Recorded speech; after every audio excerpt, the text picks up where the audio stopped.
Well, welcome back to the show. So, our next guest is a woman of Christ. She's a mother of five and the complete woman. So, please help me welcome Tomaka Ravenell. Good morning. Good morning, everyone. Hey. Hello. Thanks for having me on today. I love your name, The Complete Woman. It's just so fulfilling, and I'm just so excited to dive in with you on how you got started and ended up the complete woman. Well, well, so honestly, what happened is I realized that within our community of women, there was a gigantic gap of friendships and connections, and I wanted to try and shorten that. So what I began to do in 2015, I began to have like fireside chat and chew conversations where I would pick a topic and I would just invite a few women within my circle. And it became a very popular thing very quickly. So what I decided to do was to actually turn it into a business.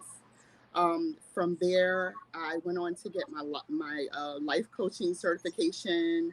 I went on to get a few other certifications in order to deal with teenage crisis and things of that nature in order to help women learn how to bond and learn how to connect and learn how to heal. And so the reason why I say complete woman is because we all have this vision or this interpretation in our minds of what we should be at the end of our journey or at a season in our life. And we're never actually complete. You know, in your mission statement, you say you help remove obstacles. And I love how that's worded because people tend to blame others or even themselves when something doesn't go right or when they get into the dip, as we spoke about when we kicked off the show. How do you get people to identify obstacles? Well, I have a strategic strategy in place where when we're doing the chat and choose, or when I'm doing one of my other exercises like a vision board, I do vision board events as well. When we're doing those events, especially when I'm doing my one-on-one counseling and life coaching, I do the mirror effect. So the mirror effect is where I have various questions that gets you to kind of admit that you played a part or admit that you didn't really play a part and you're taking responsibility for someone else's, whatever they may have did. So it frees them from thinking that they are the blame. Tamaka, going through your website, it clearly states that youth and teens are welcome, which I find it very important because in this day and age, social media, they go through a lot with social media. Absolutely. And my daughter is college bound this fall. And so how to create a safe space for that age group as well? Absolutely. Well, I also, being that we opened up with I'm a mother of five, I've sent a couple of kids off to college, and I have one that decided to go straight into the workforce. And I have an 18-year-old that will be leaving at the end of August, my fourth. Wow. I'm coping with that as well.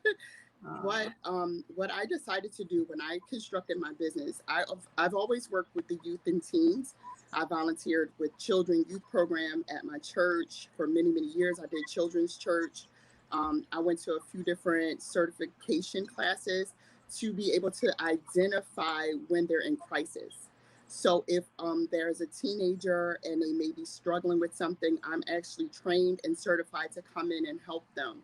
Whether if they're suffering with bulimia or suicidal thoughts, whether if they're struggling with maybe having schizophrenic thoughts, I'm able to identify within a short few brief moments and be able to direct them towards that help that they need. They can find me on Instagram at Complete Woman, and I'm on Facebook at Complete Woman. Also, my email address is BEYOU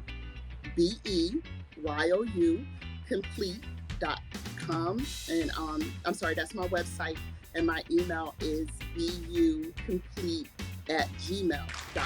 Thank you so much. And thank you. Thank you. Everyone else, do not go anywhere. snack because we have so much more coming after the break. But first, here is the week's podcast pick of the